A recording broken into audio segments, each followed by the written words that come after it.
Now that we understand the basic structural blueprint of a typical vertebra, we can utilize that blueprint to understand segmental vertebral specification.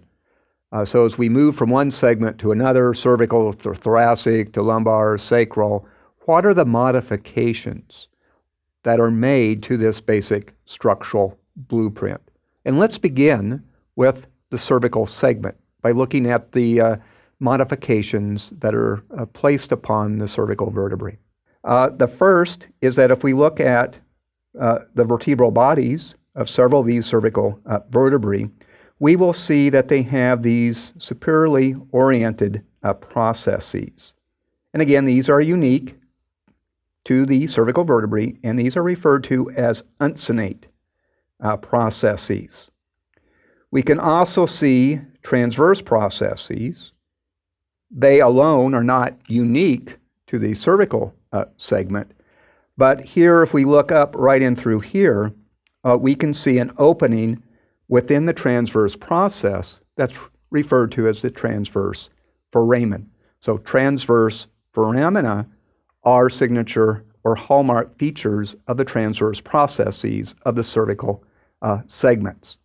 Lastly, we have some tubercles that are associated with the transverse processes, and those are best seen at this level of the transverse portion of the cervical vertebra.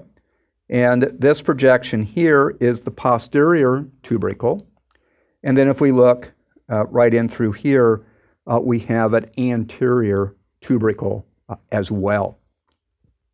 This particular slide is demonstrating the first of two unique cervical vertebrae, and this one happens to be C1, also known as the atlas. We have two images here, so the first thing I want to do is kind of orient you to the views that are shown here. This is a superior view of C1. This is the anterior aspect of C1. And then this is the posterior aspect of C1 in a superior view. The image below is an inferior view. And again, this would be the anterior portion, and this would be the posterior portion.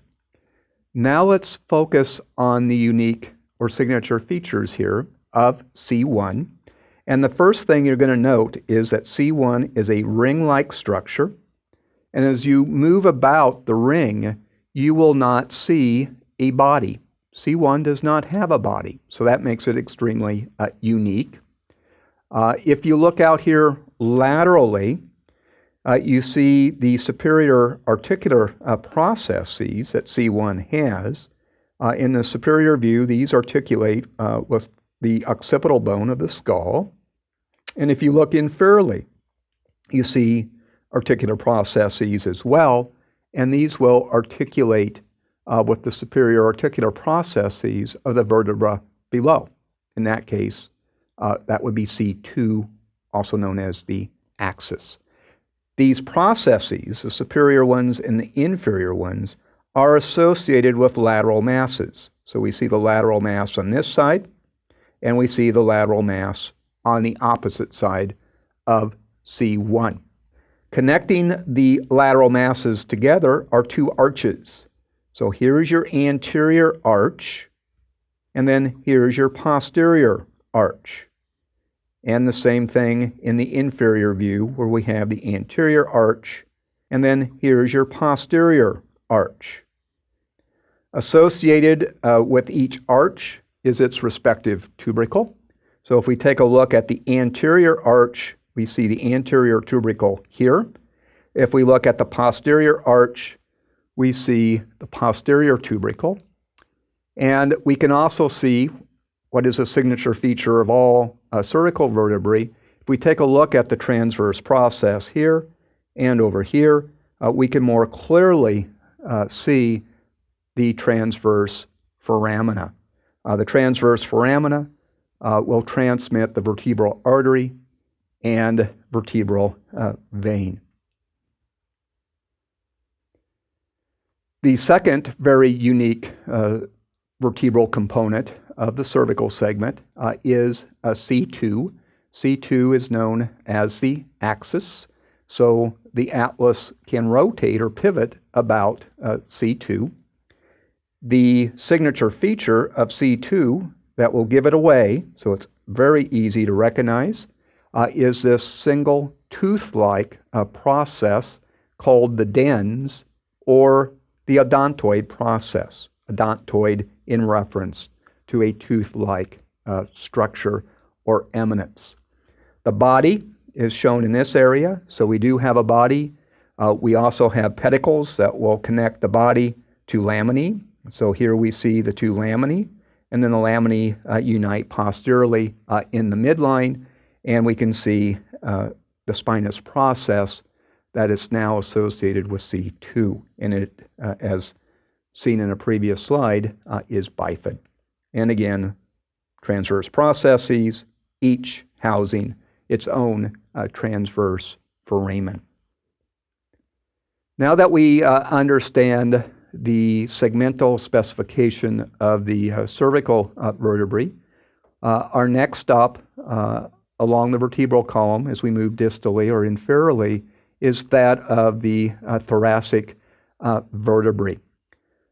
Signature feature, unless there's an anatomic variation, but the signature feature here of our thoracic vertebrae is going to be the presence of facets for the ribs.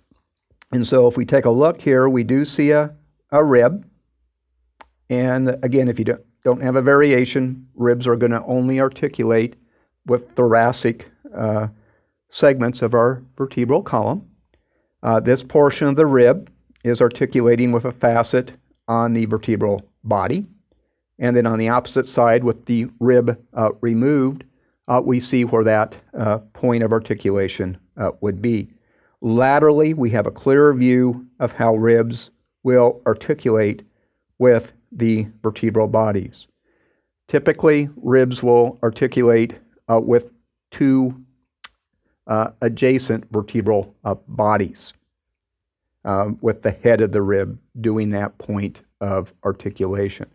Another point of articulation is seen here, where a portion of the rib articulates with a facet that is found on the transverse process. Some other features associated with thoracic vertebrae is that the vertebral foramen is smaller than in the cervical area, and then vertebral bodies will become larger as you progressively move inferiorly along the vertebral column. And then if you take a look here, spinous processes tend to be much longer than the other vertebral segments, and they will slope or slant inferiorly.